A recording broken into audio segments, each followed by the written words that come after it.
નમસ્કાર દર્શક મિત્રો, હું છું હેતલ જેઠવા. સ્વાગત છે તમારું જનાદેશ ન્યૂઝના આ ખાસ શો શખ્સિયતમાં.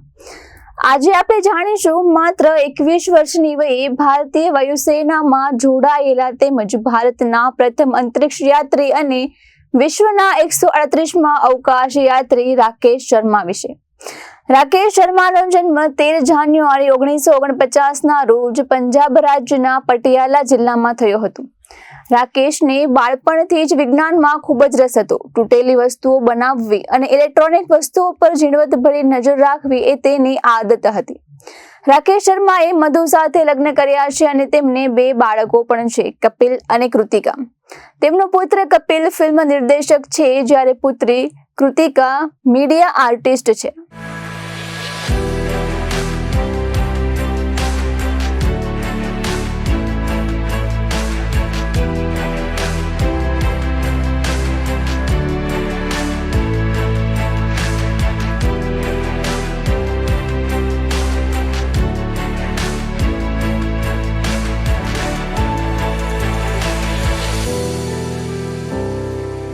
પટિયાલાના હિન્દુ ગોંડ બ્રાહ્મણ પરિવારમાં જન્મેલા રાકેશ હૈદરાબાદની ઓસ્માનિયા યુનિવર્સિટીમાંથી સ્નાતક થયા હતા.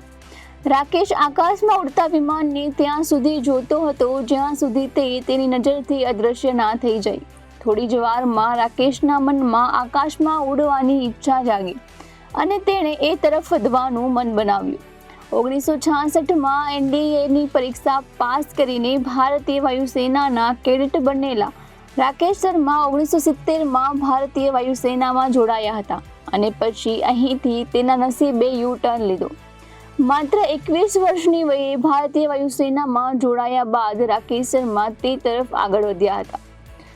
1971ના ભારત પાકિસ્તાનના યુદ્ધ દરમિયાન રાકેશ શર્માએ તેમના વિમાન મિગ એરક્રાફ્ટ વડે નોંધપાત્ર સફળતા મેળવી હતી.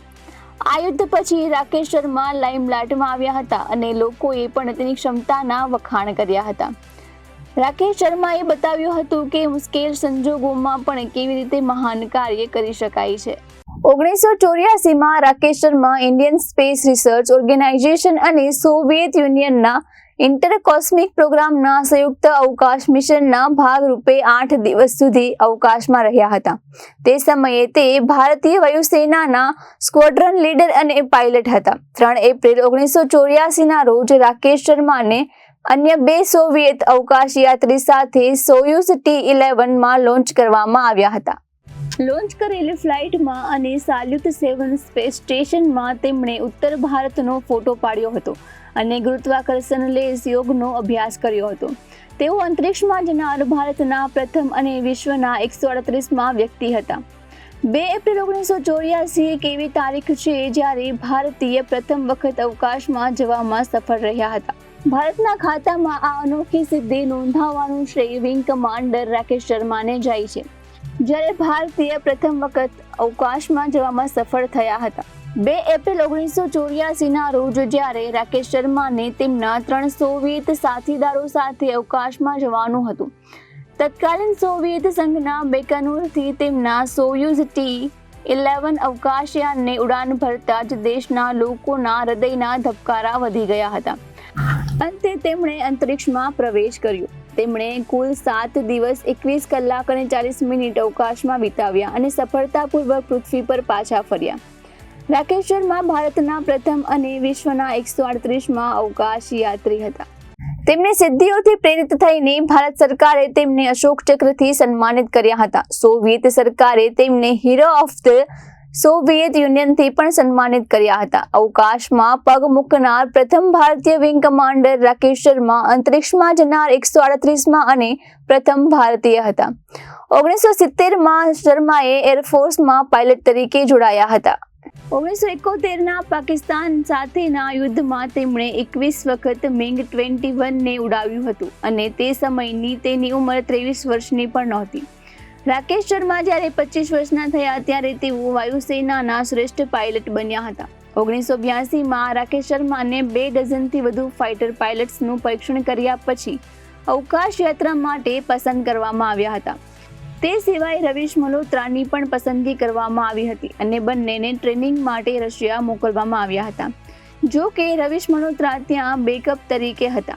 પ્રથમ વખત દેશે અવકાશમાંથી સોયુઝ T-11ના ક્રૂ સાથે સંયુક્ત પરિષદ દ્વારા અવકાશમાં તેની નાગરિક સાથે વાત કરી હતી. તેમણે અવકાશ ઉડાન દરમિયાન ભારતના તત્કાલીન વડાપ્રધાન ઇન્દિરા ગાંધીએ રાકેશ શર્માને પૂછ્યું હતું કે ભારત અવકાશમાંથી કેવું દેખાય છે. રાકેશ શર્માએ ત્યારે જવાબ આપ્યો હતો કે સારે જહાં સે અચ્છા. પૃથ્વી પરથી તત્કાલીન વડાપ્રધાન ઇન્દિરા ગાંધીના આ સવાલ અને અંતરિક્ષમાં રશિયન અવકાશયાત્રીમાંથી ભારતીય અવકાશયાત્રી રાકેશ શર્માના આ જવાબે દરેક ભારતીયને રોમાંચિત કરી દીધા હતા. અવકાશમાંથી પરત ફર્યા બાદ રાકેશ શર્મા સોવિયત યુનિયન સંઘના હીરો તરીકે સન્માનિત કરવામાં આવ્યા હતા. આ સન્માન મેળવનાર તેઓ એકમાત્ર ભારતીય છે. તેમને અને મિશનના 2 અન્ય સભ્યોને માલિવેશ અને સ્ટ્રેકાલોવનને પણ અશોક ચક્રથી સન્માનિત કરવામાં આવ્યા હતા. ભારતનો સર્વોચ્ચ શાંતિ સમયનો વીરતા પુરસ્કાર તેમને એનાયત કરવામાં આવ્યો હતો.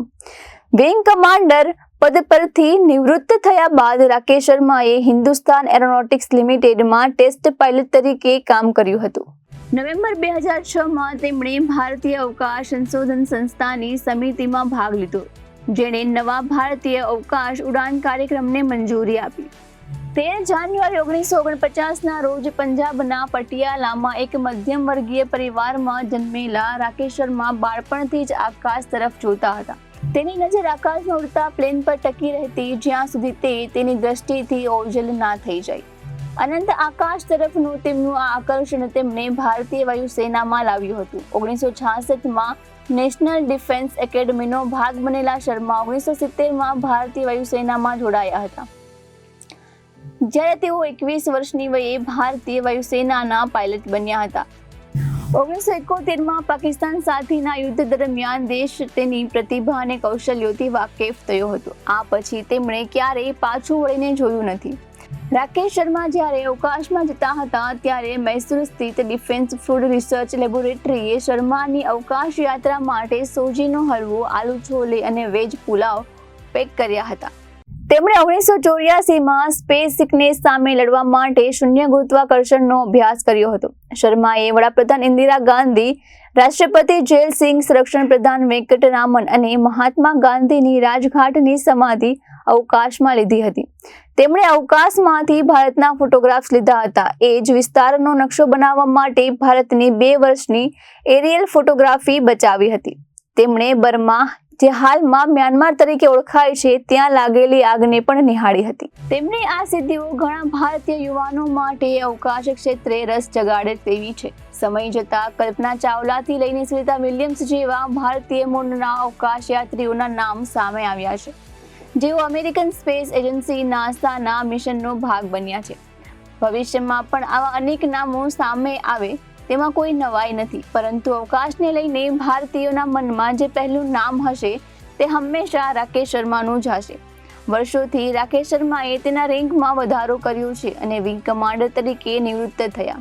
1987માં તેઓ હિન્દુસ્તાન એરોનોટિક લિમિટેડ નાસિક ખાતે ચીફ ટેસ્ટ પાયલટ તરીકે જોડાયા હતા અને 1992માં બેંગ્લોર વિભાગમાં જોડાયા.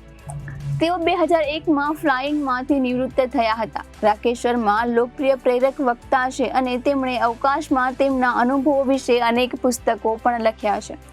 તેઓ ભારતીય અવકાશ સંશોધન સંસ્થાની ગગનયાન માટે રાષ્ટ્રીય સલાહકાર પરિષદના સભ્ય પણ છે, જે ભારતના મહત્વાકાંક્ષી માનવ અવકાશ ઉડાન કાર્યક્રમ માટે કાર્યરત છે.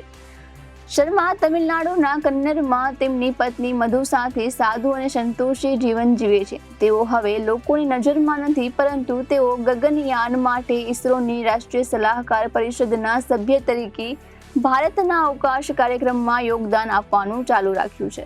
આજના એપિસોડમાં બસ આટલું જ. ઉમ્મીદ છે આ એપિસોડ તમને ખૂબ જ ગમ્યો હશે.